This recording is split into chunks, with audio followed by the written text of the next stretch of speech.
As we get ready for Israel's Memorial Day, we're remembering all the Israeli soldiers who gave their lives for their country. But while we remember their sacrifice, we also want to take a look at those who have served in the Israeli army and what they think about their service. Danny Grossman served in the American Air Force as an F-4 navigator before moving to Israel and joining the Israeli Air Force. He's actually the only American in the modern era to serve in both Air Forces, and he even received a Medal of Honor in the Israeli Air Force. He's here to tell us more. So first of all, thank you so much for coming in. My pleasure. Obviously, the question on everyone's mind, you started in the American Air Force. What made you decide to come to Israel? Well, I think the origin of this was when I was a 19-year-old student. I just opened the March of the Living last week, telling my story in 60 seconds as a challenge to all of the thousands of American youth who were there. When I was 19 years old, I was a student at university at Columbia and the Jewish Theological Seminary. And I went with my brother on a Jewish holiday, on a Jewish fast day, Shivas Rabba Tammuz, and we walked in Dachau. And I realized that experience, what that meant to the Jewish people. And I swore to myself, I remember writing in my journal that day that I was going to move to Israel and dedicate myself to protecting the Jewish people. And fast forward 30, 40 years, I've actually done that. And I think that was the trigger. When I was a student on the junior year abroad at Hebrew University, I actually even wanted to go see if I could fly here. And of course they said, who are you? And so I went back, flew 6 years in the US Air Force, got myself checked out on all the cool stuff in Phantoms. And then when I came here, I was actually ready to go. Very cool. So obviously you moved to Israel. You didn't just move here. You joined the Air Force, and you've been in two different Air Forces. What was your experience like in both of them? How was that different for you personally? Well, they're different Air Forces, but they're both the best at what they do. The US Air Force is absolutely the best Air Force in the free world, and it does its job. And it was a real pleasure to be able to fly there and learn and develop a high level of professionalism there in flying. But when I came here, this is yours. Everything here, you're flying to protect your country. After 2,000 years in the diaspora, we're finally coming home, and this is our country. And everything you do drills down to that.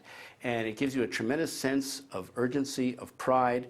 I was very fortunate to be selected to fly in a long-range mission to Iraq, a reconnaissance mission, in which everything, Murphy's Law, that could go wrong went wrong. We still got the mission done, got in, got out, and for that we got that medal. But the amazing thing is that I felt always that there was a real sense of purpose, and that's what gave me personal satisfaction for everything I did. So today is the start of Israel's Memorial Day. How is that special for you, especially after your service in the Israeli Air Force? When I approach Memorial Day, I think of, again, the people who I knew, the people who made the ultimate sacrifice, and their families. I have a daughter, Ariella, who was named after one of my friends, Aron Aralakatz, who got the Medal of Honor. I got it, like I said, I got a medal, but it was really a no-brainer. You're in a situation and you either do what you're supposed to do and you're lucky enough to come home or not.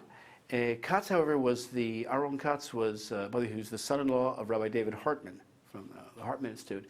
And Katz was religious, and he was a religious navigator during the Yom Kippur War at a time when both navigators and phantoms were new, and also a religious person was something different. And he himself had this tremendous belief in the correctness of everything we do, and people just wanted to fly with him. He didn't get a medal for a specific mission, but throughout Israel's hardest war, a 3-week war, he was someone who people just wanted to fly with. He was someone who gave people the confidence and the belief in what they were doing was correct. And I think of him, I think of people like Ilan Ramon, who flew also in our squadron. He was an F-16 pilot, but Ilan actually got checked out on high altitude reconnaissance, flying in a NASA suit, the same pressure suit which he later flew in the shuttle. He actually flew that first in our squadron. And Ilan was also someone who, he was not only the first astronaut here from this country, but Ilan grasped significance of what it meant to be the first astronaut of the reborn Jewish state. So when he made Kiddush, he was doing that as Kiddush Hashem, literally. And where he took up a Torah, everything he did gave that sense. And even when he played music like Imagine, which shows, if there are no borders, no countries. He grasped the significance of what it was to be a person who also flew in Elon, of course, also flew in the mission to Osirak, into the bombing of the reactor. The youngest pilot who took part in that mission was a guy named Yair Rachmo. And Rachmo was actually the youngest pilot. He was in the F-15s, which flew cover for the F-16s. And he was a tremendously gifted young man. I remember he actually was killed in an accident in my squadron, even though the Osirak mission, he was flying an F-15. He later came to our squadron in Phantoms, and his wing folded on takeoff. He tried to save the airplane. He was actually able to control it, but then he lost it. And Yair, even though he was so gifted, but he had this love for Israel. And every year we gather and we make, with the family, we make a tiyul. We go together, something to understand and to love Israel by walking with your feet. These are things which connect you with our people, with our country, and with our heritage. Ron Pecker, who was the former commander of Tel Nof, and he was the consulate general in Los Angeles, he once said to the young pilots, it's very difficult. I was at a ceremony last night at one of the bases, and all the young pilots have to go with the families of the bereaved who are, 60s, 70s, whatever. And these young pilots who became pilots because they wanted to fly. They didn't sign up for this. And they felt, you could see from their body language, they feel uncomfortable. And Ron said very well to them, he said, guys, I want you to know, when you go and you meet these bereaved families, you think you're doing them a favor, but you're not.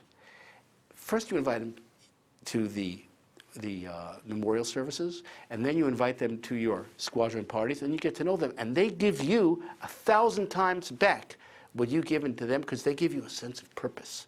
And this is what Memorial Day means to me. Definitely. And from all these stories and from your experience, we can obviously tell you've come a long way since you've been here. What's next?